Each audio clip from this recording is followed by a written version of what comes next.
May profits be upon you. Welcome to another weekly market forecast. In this video, we're going to go over the S&P 500, the NASDAQ 100, and gold and silver. All right. We'll be looking at the futures now. All right. We'll be looking at the futures contracts. Okay. So uh, let's go. Starting off with the NASDAQ. All right. We're looking at the weekly time frame. And what you can see is we make a series of high lows, and then we went on this lovely, beautiful stretch run of bullishness, breaking market structure here. So we are very bullish, right? And if you remember the video from last week, I had my eye on this candle right here, this long bearish candle. I said, as long as we're trading above it, we're good. Because when we come back down to it, inside of the range of this candle, we should find support there, and we should see higher prices. All right, but we're gonna take a hard look at it now. And I said there was a bullish fair value gap here that I was hoping that would act as support for higher prices. All right. And we said if it closes below it, well, we'll be looking at lower prices. All right. And guess what? Lo and behold, it closes past it. All right. And what happens when you close past uh, a a fair value gap like this, a bullish fair value gap? What happens is it turns into an inverted fair value gap. And what price will do, tends to do, is once it get past it, it'll retest it as resistance, and we may see price fall from it. And that's exactly what happened last week. Boom.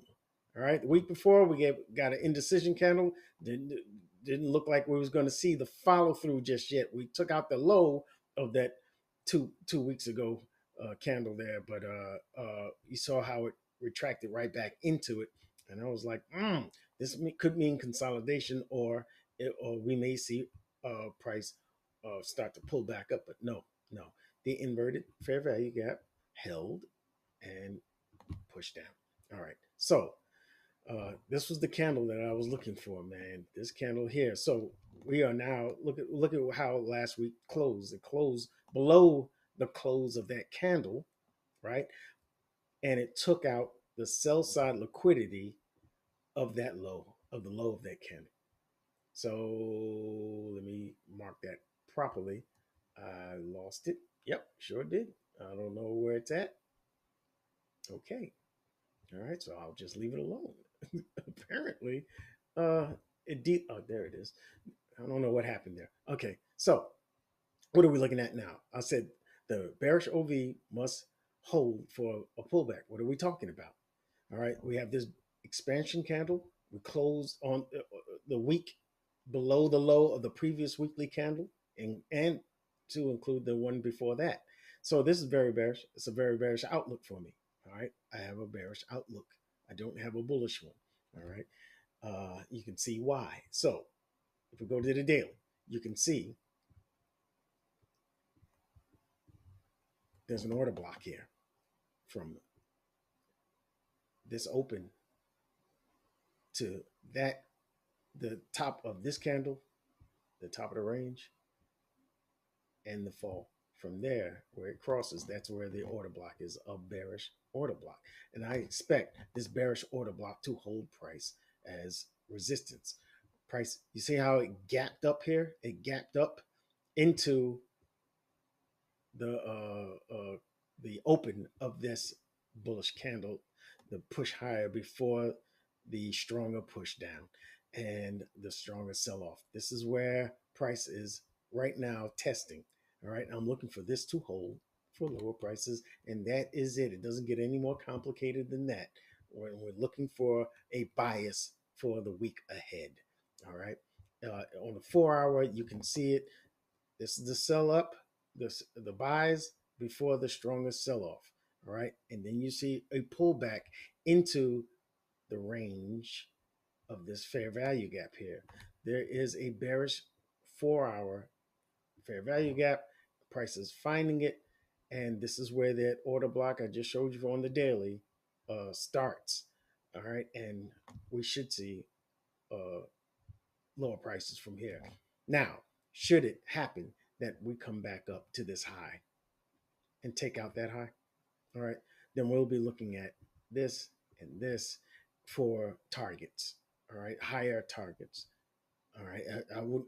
It'll negate my bearish scenario here. That's if we take out that high, if we get a close above that high.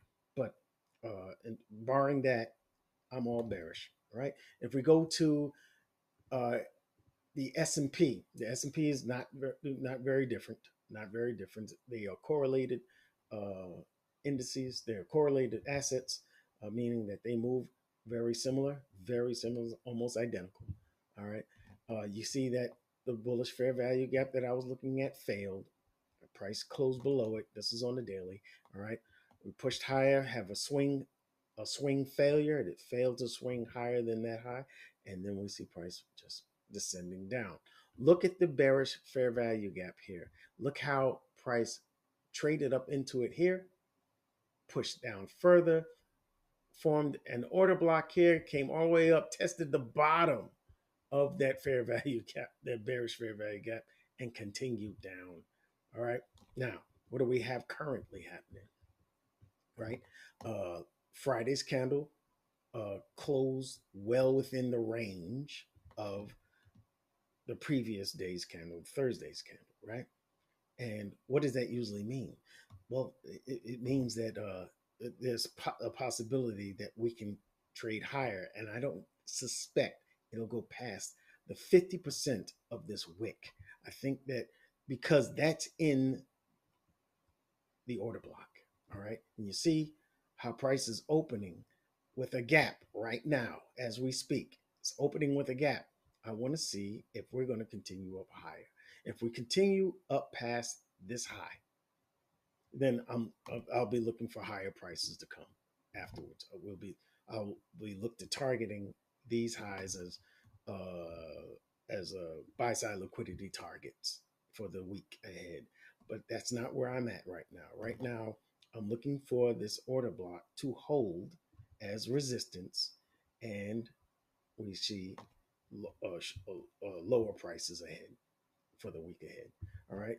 One of the reasons why, if we look at the weekly candles, you can see we close well below the previous two candles, the previous two weekly candles. We closed well below that. I'm looking for prices to target this low here as our target for the week. All right. So I'm going to put that up here. Matter of fact, boom, boom. And we have our target for this week. So that's where I'm at with the S&P. Oh, I already had it up there. I don't know. Oh, no, I didn't.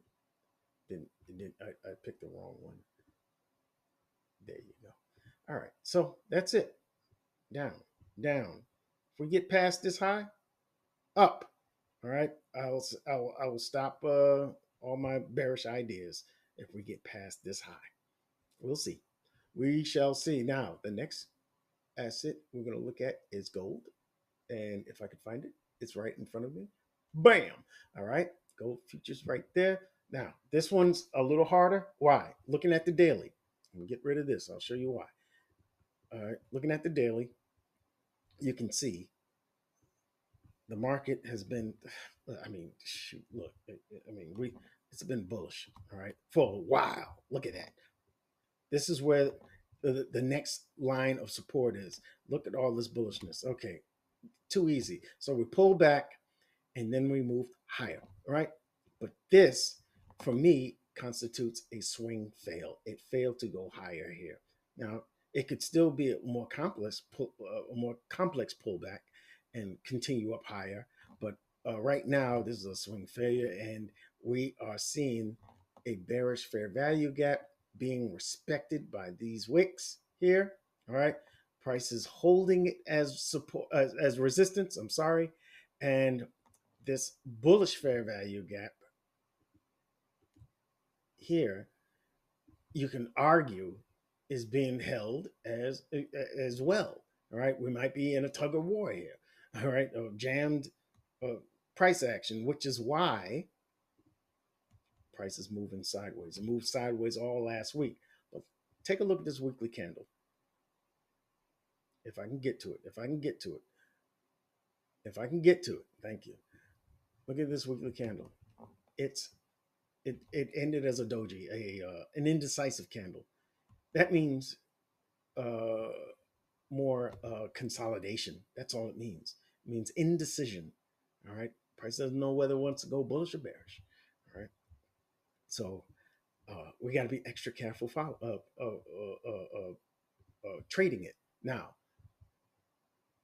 I'm going down to the 4 hour, and you can see this beautiful price action where you have a high here, a pullback, a higher high, a pullback, a higher high, and then we have the break of market structure or market structure shift. We pull back into that bearish leg, and it continues down like you would expect it to, taking out these lows here. Another shift in the market, down, up into the bearish fair value gap here. This is a 4 hour bearish fair value gap. All right, price pulls into it, comes down, comes up, comes down, comes up. We are in consolidation. This is not the time to trade gold, in my opinion. Am I leaning bullish or bearish here? I am leaning bearish because of these short term lows that were broken, and we're finding support down here. This is the last line of support. Once we take out this swing low, it is bearishness until we get down into uh, these areas of potential support. This is a hard line of potential support down at 3,600. All right, but uh, these lows are very attractive as far as the sell side liquidity targets. All right. So I'm thinking because we have these series of lower highs that price is tending, leaning downward. You understand? Especially after these breaks here. So I'm leaning bearish, but I'm not looking to trade this. This is in the middle of the range. So that's why you saw that little thing I had up here. This is to make things easy to read and trade. This is a range play that we're going to be making. This is from this high to this low. This is the range of the consolidation, the highest to the lowest. When it gets down to the last 25% or the first 25%, the highest end or the lowest end, that's where you want to take trades, folks. See the ends here. You see the how price change directions there. Look at this one. Prices gets up around here. That's where you want to take your shorts. That's where you want to take your longs. And that's the way I would play this until this high or this low is taken out for a breakout. When you see the breakout, then you can uh, catch the pullback for higher prices. When you see the breakout on this end, all right, you wait for price to pull back, and then you can take your shorts. But in while it's doing this, inside of this, wait until it gets to the red lines. Wait until it gets to the red lines. All right, the last 25% or the beginning 25%. You don't want to be trading in the middle. Got it? Cool. All right, I'm moving on to silver. If I can get to it, I don't know why until I can get to it. There you go. That's gold. Silver. Here we are. Silver is a little bit different, but pretty close. You can see we've had the same run up for this high, but silver made a higher high this day on November 13th. All right. If you compare that to gold, November 13th was a lower high. This is where they diverge. This is where they diverge. If I was going to take a short in one, it would be in gold. Got it? All right. Because silver is stronger, period. All right. Because it made a higher high here on the same day. All right. Up until that point, it was very strong. Silver is just stronger than gold right now. That's all.